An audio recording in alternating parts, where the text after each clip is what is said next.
Bienvenue dans ce 8e jour du calendrier de l'Avent. Nous allons réaliser aujourd'hui du coup le 8e carré que je vous ai préparé. Et là, on part sur un point zigzag ajouré. On va avoir une base comme je vous ai appris hier avec 2 mailles ensemble et un jeté, mais on va rajouter à ça une petite difficulté, c'est même pas vraiment une difficulté, mais une nouvelle technique pour faire des trous-trous, mais avec un rendu différent, et je vous expliquerai pourquoi. Là, aujourd'hui, on va pas partir sur 25 mailles, mais sur 26 mailles. Donc, ça sera le même principe, sauf que voilà, vous allez monter une maille supplémentaire. Pour ce faire, c'est un point qui se réalise sur 4 rangs. Et c'est 4 rangs qu'on va répéter à chaque fois. Donc voilà, c'est pas un motif qui est trop haut comme les deux autres qu'on vient de faire. Donc, il est sur une base de jersey. Donc, vos rangs impairs seront toujours tricotés à l'endroit avec du coup les points, les techniques pour faire les trous. Et les rangs envers se tricoteront toujours à l'envers, donc les rangs pairs. Donc, je commence par réaliser 5 mailles à l'endroit. Ok. Là, comparé à hier, on va commencer à faire le jeté. Et après, on va faire la diminution, parce que là, je viens de rajouter une maille. Donc, pour avoir 26 mailles à la fin du rang, il faut bien que j'en perde une. Et là, on ne va pas tricoter 2 mailles ensemble, on va tricoter un surjet simple. Donc, pour faire un surjet simple, on va prendre la maille comme si j'allais la tricoter, mais je vais juste la faire glisser sur mon aiguille droite. Donc, je la prends et je la laisse tomber sur mon aiguille droite. Je prends la prochaine que je vais tricoter. Et avec mon aiguille gauche, je vais aller prendre la maille glissée que je vais passer par-dessus la maille tricotée. Donc là, on est d'accord, j'ai perdu une maille parce que j'en ai glissé une, tricoté l'autre, et j'ai rabattu celle glissée sur celle tricotée. Donc là, j'ai perdu une maille. Je refais 5 mailles.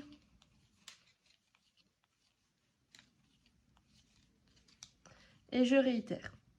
Donc, il ne faut absolument pas oublier de faire le jeté, sinon à la fin, vous n'aurez plus assez de mailles. Donc, un jeté, je pique, je glisse, je pique, je tricote et je rabats celle tricotée par-dessus, celle glissée par-dessus celle qui est tricotée.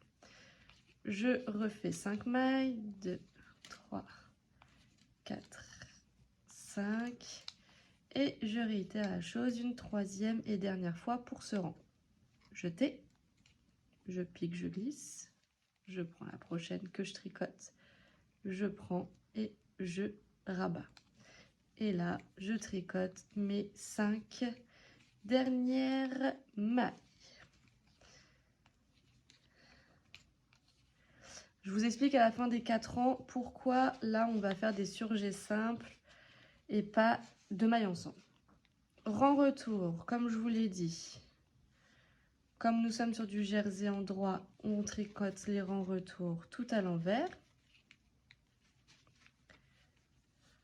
Les jeter à l'envers également, on ne se pose pas de questions.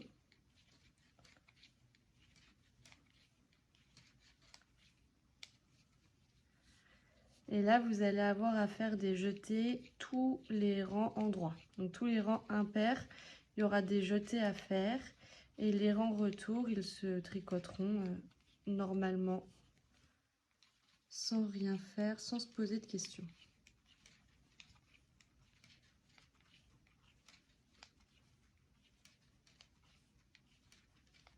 Donc là, on est sur un point ajouré qui se fait sur la verticale.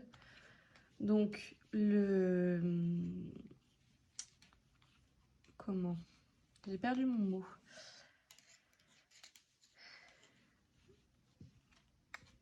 Je trouve plus mon mot, c'est pas grave. On aura toujours 5 mailles. La partie où on va faire le point ajouré, 5 mailles, le point ajouré, 5 mailles, le point ajouré, et on terminera par 5 mailles.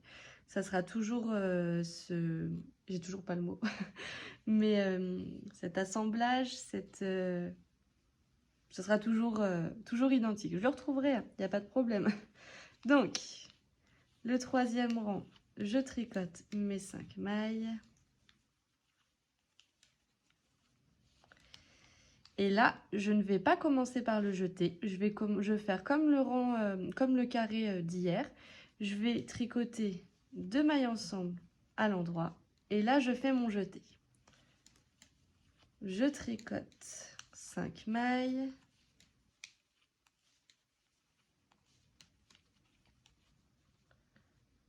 Hop. Donc, je ne fais pas mon jeté, mais je fais 2 mailles ensemble. Un jeté. 5 mailles.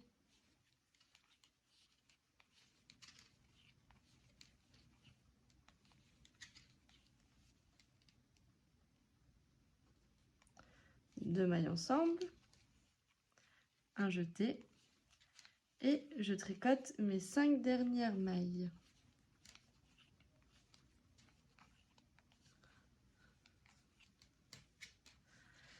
Je fais le rang retour tout à l'envers.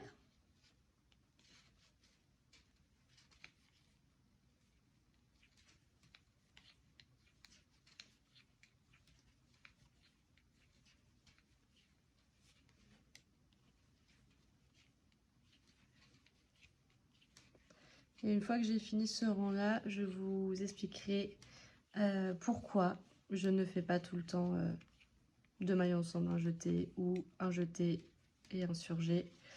Je vais vous l'expliquer tout de suite. En fait, dans le tricot, déjà, ce qu'il faut savoir, c'est que pour diminuer, il y a plusieurs façons de diminuer.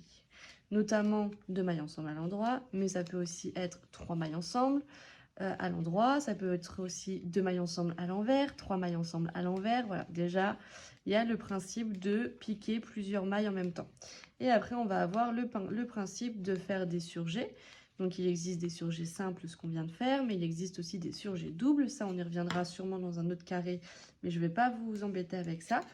Mais si on fait l'un ou l'autre, ouais, on va à peine voir. Je vais vous le montrer sur mon carré à moi que je suis en train de faire pour vraiment vous expliquer. Donc, voici à quoi le carré va ressembler. Donc, comme vous pouvez le voir, je ne l'ai pas encore fini. Et en fait, si on zoome un petit peu, on va avoir des mailles qui vont partir sur la droite et des mailles qui vont partir sur la gauche. Donc, lorsqu'on va tricoter 2 mailles ensemble à l'endroit, on va vraiment avoir la maille qui va partir vers la droite. Et quand on fait un surjet simple, on va avoir les mailles qui partent sur la gauche. D'où le fait que ça nous fait le zigzag. D'où le point zigzag ajouré. Parce qu'on va avoir le côté zigzag et on va avoir les trous de chaque côté. D'où le fait qu'on va faire un rang sur deux, enfin un rang endroit sur deux, un jeté, un surjet simple ou 2 mailles ensemble, un jeté. Et on va répéter ça afin d'avoir ce joli point donc sur la hauteur de la largeur. Donc sachant que ça je voulais pas forcément préciser, mais quand vous mesurez vos carrés, il faut vraiment, alors pas les étirer, hein, les poser comme ils se présentent. Et on va juste éviter que ça s'enroule, parce que le jersey se roule. Et on va vraiment le poser et le mesurer vraiment du bord à bord. Et c'est comme ça qu'on va avoir la bonne dimension, sachant que quand ils seront cousus, ils seront vraiment dépliés, ils ne vont pas rouler sur eux-mêmes. Donc en attendant, je vous laisse réaliser votre carré avec tous vos trous-trous. Et je vous retrouve demain pour le 9e jour du calendrier de l'Avent et pour découvrir le 9e carré que je vous ai préparé. À bientôt!